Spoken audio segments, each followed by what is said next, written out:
Page 31, Rainbow.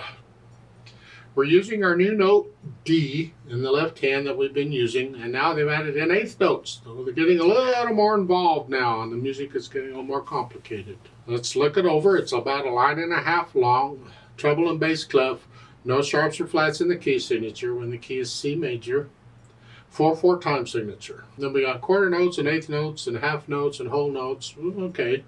Let's take it one hand at a time, make sure we got the rhythm and the notes and all figured out. The right hand, you're coming in on thumb on middle C, so now you're in C position for the right hand. And at 1 and 2 and. 1 and 2 and 3 and 4 and 1 and 2. 1, 2, 3, 4. You get the idea? Now, in the last measure, look at that. You have a C and then another C up here. You just reach up. Don't lift up and move. If you can help, reach up. If you can't quite reach it, then you'll have to lift up. But if you can, reach it.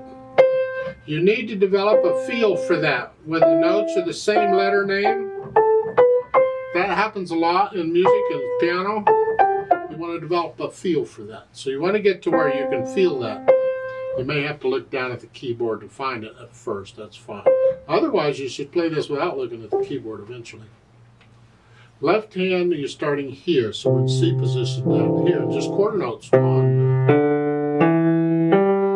And then the second line is whole notes. You get those, I hope. Okay, put the hands together. Well, the first two measures, it's one hand at a time. So let's start in the second line. The third measure, you're here together. These are together, and it's a whole note in the left hand. It's then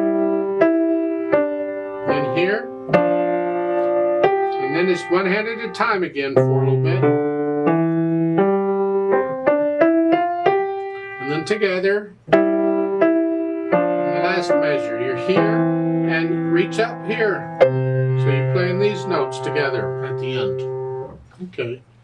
So you put the hands together and then go back through it however many times it takes, or the hard parts, and get rid of any hesitations anywhere. So it's a steady beat. And then we'll think about the interpretation. The natural accents, 1, 2, 3, 4. 1, 2. 1 and 2 and 3 and 1 and 2 and 3 and 6. Exaggerating them so you can hear them better, because really all you just want to feel it.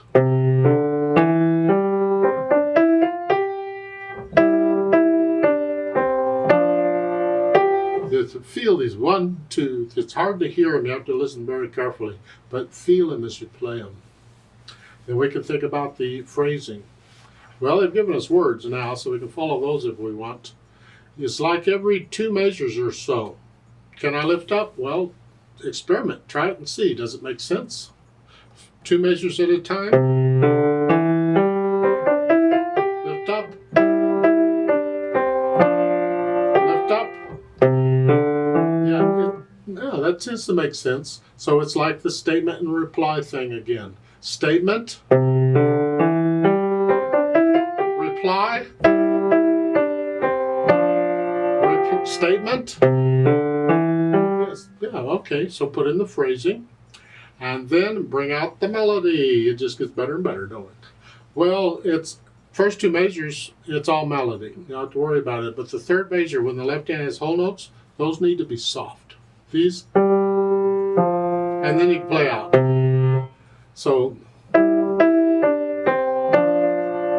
play out. And again at the end, the last 2 measures, the left hand needs to be soft. We want to hear the right hand.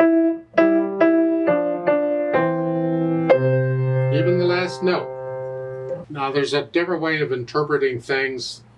It's personal. It's like that last measure here.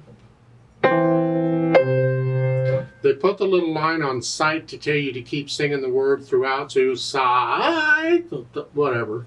But if you chose to, you could just rest on that last half note and just sing the first sight and then quit. Sight, that's it. And then these last notes, that would not be, I don't want to confuse you too much. It's not necessarily melody on either note or either hand at this time. And when that happens, you play them the same. So this is, and then you can play that out, but in the left hand, you play this out. So it's soft and then out. Because the last note then would not be melody anywhere, so both hands could be the same. So it would be here or here. So both are the same in the last bit. I'm complicating this a little bit, but we're going to get there. You're going to get complicated anyway. Just think about that. If both notes in the last measure are melody, then the left hand is going to be soft both times. But if only the first note in that last measure is melody, then the left hand needs to be soft for it, but then it could come out. Because it would be the same. Or flip it. I'm going to play the left hand soft throughout that measure. And the right hand is going to be loud, soft. The melody, then soft. There's different ways of interpreting it. You have to experiment. So the last two measures, if the both notes in the right hand are melody,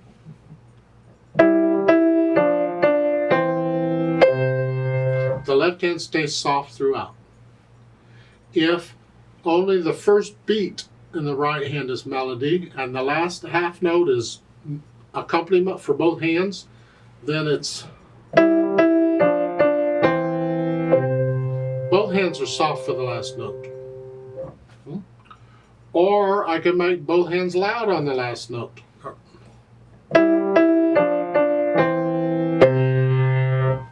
There's different ways of interpreting it. You have to experiment and which do you like best, and that's the interpretation you go with. And somebody else may play it differently, and that's fine.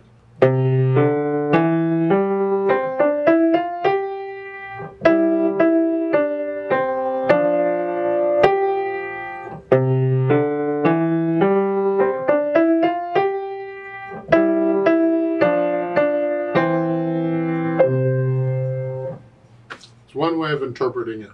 Don't copy me, you do your thing. Yeah. Let's play it together very slowly and check the notes and the rhythms. I'm going to play both hands about the same. I'm not going to bring out the melody, but I will lift up between the phrases. So I'll give us 4 counts. 1, 2, ready, go. And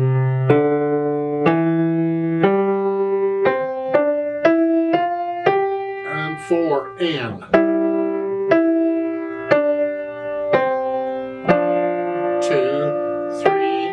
4. And